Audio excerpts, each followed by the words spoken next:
नमस्कार, आप देख रहे हैं आपका अपना चैनल भिवानी हलचल खबरों के संग पे मैं हूं मनोज कुमार। आइए सबसे पहले डालते हैं नजर आज की हेडलाइंस पर। दिव्यांग व बुजुर्ग मतदाताओं की घर से मतदान प्रक्रिया 3 चरणों में होगी पूरी। भाजपा सरकार बनने पर 10 शहरों का आधुनिकीकरण करके दी जाएगी 50,000 युवाओं को नौकरियां। सांसद कंगना रनावत के माध्यम से भाजपा किसानों के काले कानून को टेस्ट कर रही है, कहा योगेंद्र यादव ने। आम आदमी पार्टी की सरकार बनने पर हरियाणा में बिजली की जाएगी फ्री, बकाया बिल भी होंगे माफ, कहा अरविंद केजरीवाल ने। और अब खबरें विस्तार से। निर्वाचन आयोग ने दिव्यांग एवं 85 वर्ष से अधिक उम्र के वृद्धों के लिए घर से मतदान की योजना बनाई हुई है, जिसके चलते दिव्यांगों एवं 85 वर्ष से अधिक उम्र के मतदाताओं का चयन करके एक प्रक्रिया के जरिए उनके घर से मतदान करवाया जा रहा है।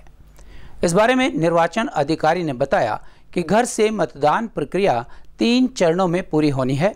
पहला चरण 24 तारीख को पूरा कर लिया गया है। दूसरे चरण में 34 मतदाताओं से घर बैठे ही मतदान करवाया जाएगा। बाकी बचे हुए वृद्धों और दिव्यांगजनों का मतदान समयबद्ध तरीके से करवाया जाएगा, ताकि इन व्यक्तियों को वोट डालने में परेशानी न हो। पीठासीन अधिकारी विपिन कुमार ने बताया कि दिव्यांग व वृद्धजनों कि घर से मतदान की प्रक्रिया 3 फेजों में पूरी करनी है। पहला फेज 24 सितंबर को पूरा कर लिया गया है और आज दूसरे फेज के जरिए 8 मतदाताओं का मतदान करवाया गया। 34 मतदाताओं के घर से मतदान करवाया जाएगा। बचे हुए मतदाताओं का मतदान भी जल्द पूरा करवा लिया जाएगा। वहीं वृद्ध मतदाता ने बताया कि सरकार की घर से वोट डालने की प्रक्रिया बहुत ही सराहनीय है। वृद्धों और दिव्यांगों को वोट डालने में पहले जो परेशानी होती थी, घर से सरकार की वोट डालने की योजना वृद्धों को और दिव्यांगों को सम्मान देने की योजना है।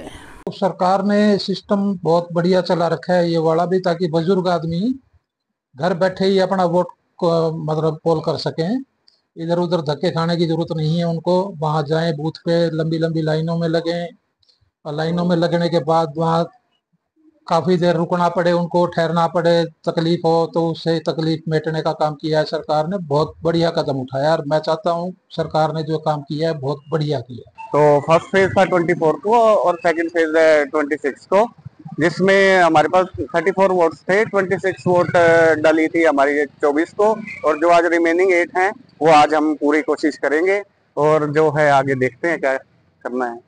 वो उनका कोई प्रावधान नहीं है अभी। वो एफडीएम ऑफिस से जो भी हमें जो मिलेगा उसके बाद करना पड़ेगा। एफडीएम ऑफिस से निर्देश मिलेंगे हमें। रिस्पॉन्स तो घर घर जाके हमें अच्छा मिल रहा है और लोग खुश भी हैं जो जा नहीं पाते, बूथ पे जा नहीं पा रहे, तो उसके बाद रिस्पॉन्स बहुत अच्छा मिल रहा है। भिवानी के नंदगांव पहुंचे मध्य प्रदेश के मुख्यमंत्री मोहनलाल यादव ने कहा कि हरियाणा में भाजपा सरकार ने पिछले 10 सालों में रिकॉर्ड विकास कार्य करवाए हैं, जिसकी बदौलत हरियाणा में 24 फसलों पर न्यूनतम समर्थन मूल्य दिया जा रहा है। उन्होंने कहा कि प्रधानमंत्री नरेंद्र मोदी की अगुवाई में देश आगे बढ़ रहा है। भाजपा प्रत्याशी घनश्याम सराफ को वोट देने की अपील करते हुए कहा कि देश का वास्तविक विकास भारतीय जनता पार्टी ही कर सकती है। उनका कहना था कि युवाओं को नौकरी देने के अलावा 5 लाख लोगों को मकान बनाकर देना और मेडिकल कॉलेजेस की स्थापना करवाना उनके सरकार की प्राथमिकता रहेगी। भिवानी के नंदगांव में पहुंचे मध्य प्रदेश के मुख्यमंत्री मोहनलाल यादव ने भिवानी से भाजपा प्रत्याशी घनश्याम सर्राफ को जिताने की अपील करते हुए यहां से प्रतिद्वंदी कांग्रेस समर्थित मार्क्सवादी कम्युनिस्ट पार्टी प्रत्याशी को लेकर कहा कि मार्क्सवादी पार्टी रोजगार को खत्म करने की दिशा में धरने प्रदर्शन करती है। देश का वास्तविक विकास भारतीय जनता पार्टी ही कर सकती है। उन्होंने कहा कि हरियाणा प्रदेश में तीसरी बार सरकार बनने पर प्रदेश के 10 शहरों का आधुनिकीकरण कर वहाँ पर 50,000 युवाओं की नौकरी के लिए उद्योग स्थापित किए जाएंगे। इसके अलावा 2 लाख सरकारी नौकरियों में भी युवाओं को रोजगार दिया जाएगा। उन्होंने कहा कि भाजपा की सरकार बनने पर शहरी व ग्रामीण क्षेत्रों में 5 लाख लोगों को मकान बनाकर दिए जाएंगे। अरावली क्षेत्र में 10,000 एकड़ में जंगल सफारी पार्क का निर्माण करवाया जाएगा। इसके साथ ही हर जिला में विश्वकर्मा महाविद्यालयों की स्थापना की जाएगी तथा प्रदेश के 7 जिले जिनमें मेडिकल कॉलेज नहीं है वहां मेडिकल कॉलेज की स्थापना की जाएगी। एक का पार्क उत्कृष्ट बनाएंगे। अभिनंदन करो इस संकल्प के लिए, गरीब लोगों के रोजगार दिलाने के लिए। भिवानी जिले में शक्ति पुलिस थाने का विस्तार करते हुए पिंक पीसीआर वैन की संख्या दोगुनी करेंगे। शिक्षण संस्थानों को सीसीटीवी कैमरे लगा करके उनका कवरेज बढ़ाएंगे ताकि कोई भी घटना हो तो निगाह में रखेंगे। पूरे प्रदेश में 10 अति आधुनिक शहर बनाएंगे और 50,000 युवाओं को रोजगार देंगे। जोरदार अभिनंदन बना। ये हमारी भाजपा की सरकार है जो खर्ची और पर्ची दोनों से हट करके जो योग्य लोग हैं उनको नौकरी देती है। ये है भारतीय जनता पार्टी जो करके दिखाती है। ऐसे एक नहीं कई सारी बातें हैं। हॉस्पिटल की सुविधा हो, 24 फसलों की एमएसपी की अलग अलग प्रकार से खरीद जारी रखेंगे। 2 लाख युवाओं को रोजगार देंगे। शहरी और ग्रामीण क्षेत्र में 5 लाख नए मकान उपलब्ध कराएंगे। अलग से ओलंपिक खेलों की नर्सरी बनाएंगे। भाई ये हरियाणा का एक और भाई मध्य प्रदेश भी है, वहां आने का भी निमंत्रण देता हूं आप सबको, वहां भी आइए। भगवान कृष्ण ने वही शिक्षा ग्रहण की है। मेरी बात से सहमत होगा तो अपने स्थान पे खड़े हो जाए और खड़े होकर संकल्प करे, दोनों हाथ की मुट्ठी बांध करके एक एक वोट जब तक भाजपा के पक्ष में नहीं डल जाए तब तक हमको शांति से नहीं बैठना है। हम सब तैयार हैं। भिवानी में कांग्रेस व सीपीआईएम के साझे उम्मीदवार कॉमरेड ओम प्रकाश के पक्ष में वोट डालने की अपील करते हुए स्वराज इंडिया एवं जन किसान आंदोलन के नेता योगेंद्र यादव ने कहा कि हरियाणा के कार्यवाहक मुख्यमंत्री 58 दिन का कार्य विभिन्न सार्वजनिक मंचों से गिनवाते हैं, जबकि पिछले 9.5 साल के कार्यकाल का कोई जिक्र नहीं करते। यह भाजपा की प्रदेश में विफलता की कहानी को दर्शाता है। उन्होंने दावा किया कि हरियाणा प्रदेश में भाजपा के विरुद्ध 3 राजनीतिक संभावनाएं हैं, जिनमें भाजपा के खिलाफ हवा, आंधी और सुनामी है। स्वराज इंडिया व जन किसान आंदोलन के नेता योगेंद्र यादव ने कहा कि आज हरियाणा प्रदेश में किसानों की धान 1800-1900 रुपये बिक रही है, जबकि भाव 2300 रुपये से अधिक है। उन्होंने कहा कि भाजपा सांसद कंगना राणावत फिर से 3 कृषि कानूनों को वापस लाए जाने की बात कह रही है। उनके द्वारा इस वक्तव्य को भाजपा कहलवाकर एक बार फिर से कृषि कानून लाए जाने की प्रतिक्रिया को टेस्ट करना चाहती है।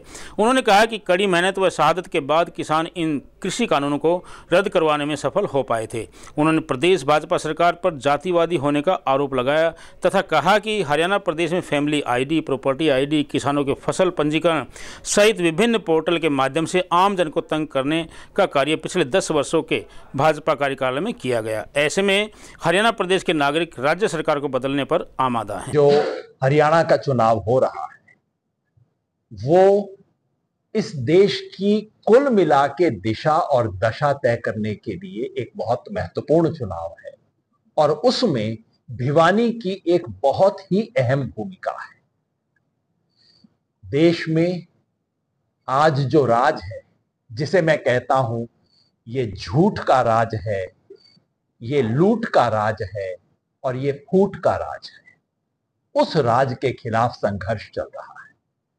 वो सरकार दिल्ली से जो दिन रात हर रोज नए झूठ निकालती है, हर तरीके से इस देश की जनता को लूटने का तरीका निकालती है और बिल्कुल अंग्रेजों की तर्ज पे फूट डालो और राज करो की नीति के तहत हर जगह पे कोई ना कोई जनता में फूट डालने का षड्यंत्र करती है।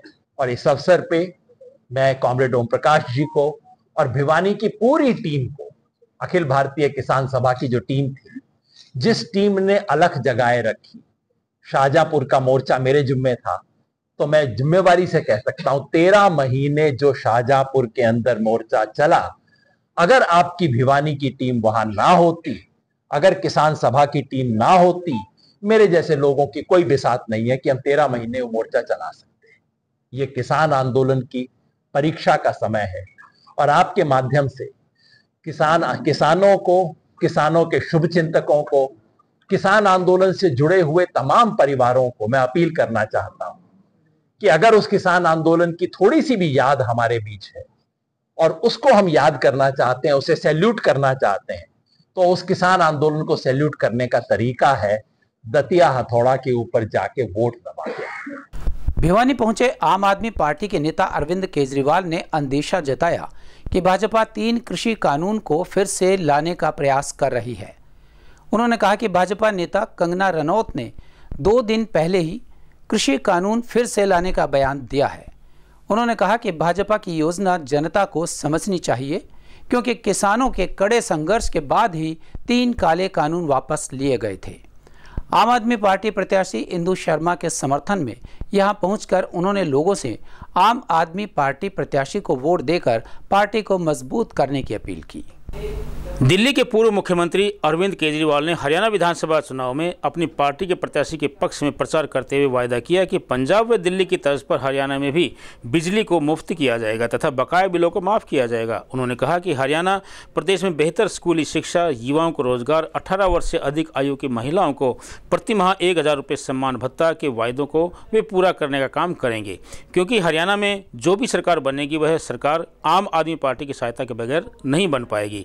अरविंद केजरीवाल ने कहा कि भाजपा ने उन्हें बेईमान व भ्रष्टाचार दर्शाने के लिए झूठे मुकदमे बनाकर उनके साथियों व उन्हें जेल में रखा। उन्होंने कहा कि फरवरी माह में दिल्ली में चुनाव हैं, जब तक उन पर बेईमानी का कलंक धुल नहीं जाता तब तक वे मुख्यमंत्री नहीं बनेंगे। फ्री बिजली आती है, बिजली का बिल 0 आता है लोगों का। हरियाणा में खूब महंगी है कि नहीं है? बहुत महंगी बिजली है हरियाणा के अंदर।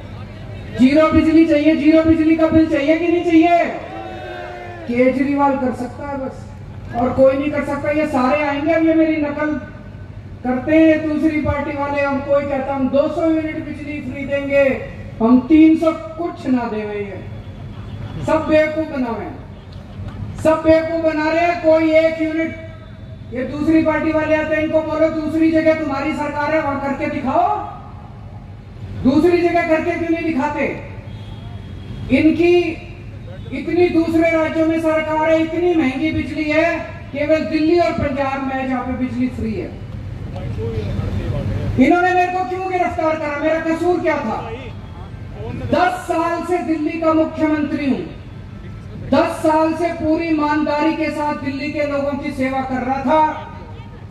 बिजली फ्री कर दी, शानदार स्कूल बना दिए गरीबों के बच्चों के लिए, इतने शानदार स्कूल है भाई साहब। अब अमीर आदमी भी अपने बच्चों को दिल्ली के अंदर प्राइवेट से निकाल के सरकारी स्कूल में भर्ती कराए। और अब खबर चलते चलते, भिवानी के जिलाधीश ने हरियाणा राज्य प्रदूषण नियंत्रण बोर्ड से मिले सुझाव के मद्देनजर भारतीय नागरिक सुरक्षा संहिता 2023 की धारा 163, विस्फोटक अधिनियम 1884 और विस्फोटक पदार्थ अधिनियम के तहत प्रदत्त शक्तियों का प्रयोग करते हुए जिले के क्षेत्राधिकार में ग्रीन पटाखों को छोड़कर संयुक्त पटाखों और सभी प्रकार के पटाखों के निर्माण, बिक्री, फोड़ने और उपयोग करने पर प्रतिबंध लगा दिए हैं, क्योंकि इनके प्रयोग से ध्वनि व वायु प्रदूषण होता है। दीपावली, गुरु पर्व व क्रिसमस आदि पर्व के मद्देनजर विशेष आदेश जारी किए गए हैं। यह आदेश 31 जनवरी 2025 तक जारी रहेंगे। पटाखे, आतिशबाजी चलाने के लिए भी उच्च व उच्चतम न्यायालय के आदेशों की अनुपालना सुनिश्चित की जाएगी। न्यायालयों के आदेशानुसार जिले में दीपावली व गुरु पर्व पर पटाखों, आतिशबाजी व अन्य आग्नेय पदार्थों के भंडारण, बिक्री तथा इन्हें चलाने की गतिविधियों को नियंत्रित किया जाएगा। देखा गया है कि सर्दियों के महीनों के दौरान होने वाली विभिन्न घटनाएं हरियाणा राज्य में वायु प्रदूषण के स्तर को बढ़ाती हैं। इससे विशेष रूप से कमजोर वर्गों जैसे बच्चों, बुजुर्गों और पहले से ही श्वसन और हृदय रोग से ग्रस्त लोगों आदि पर प्रभाव पड़ता है। दीपावली के दिन या किसी अन्य त्योहार जैसे गुरु पर्व आदि पर जब ऐसी आतिशबाजी आमतौर पर होती है तो यह सख्ती से रात 8 बजे से 10 बजे तक ही होगी। क्रिसमस और नए साल की पूर्व संध्या पर जब ऐसी आतिशबाजी आधी रात के आसपास अर्थात रात 12 बजे शुरू होती है तो यह रात 11:55 से रात 12:30 बजे तक ही होगी। इसके अलावा फ्लिपकार्ट, अमेजन आदि सहित कोई भी ई-कॉमर्स वेबसाइट जिले में कोई भी ऑनलाइन ऑर्डर स्वीकार नहीं करेंगे और न ही ऑनलाइन बिक्री करेंगे। सर्वोच्च न्यायालय के आदेशों का कड़ाई से पालना करने व लोगों को जागरूक करने के लिए संबंधित विभागों को जरूरी दिशा निर्देश दिए जा चुके हैं। और अब जाने से पहले एक नज़र आज की हेडलाइंस पर। दिव्यांग व बुजुर्ग मतदाताओं की घर से मतदान प्रक्रिया 3 चरणों में होगी पूरी। भाजपा सरकार बनने पर 10 शहरों का आधुनिकीकरण करके दी जाएगी 50,000 युवाओं को नौकरियां। सांसद कंगना रनावत के माध्यम से भाजपा किसानों के काले कानून को टेस्ट कर रही है, कहा योगेंद्र यादव ने। आम आदमी पार्टी की सरकार बनने पर हरियाणा में बिजली की जाएगी फ्री, बकाया बिल भी होंगे माफ, कहा अरविंद केजरीवाल ने। हमारे आज के अंक में बस इतना ही। अगले अंक के लिए देखते रहिएगा आपका अपना चैनल भिवानी हलचल।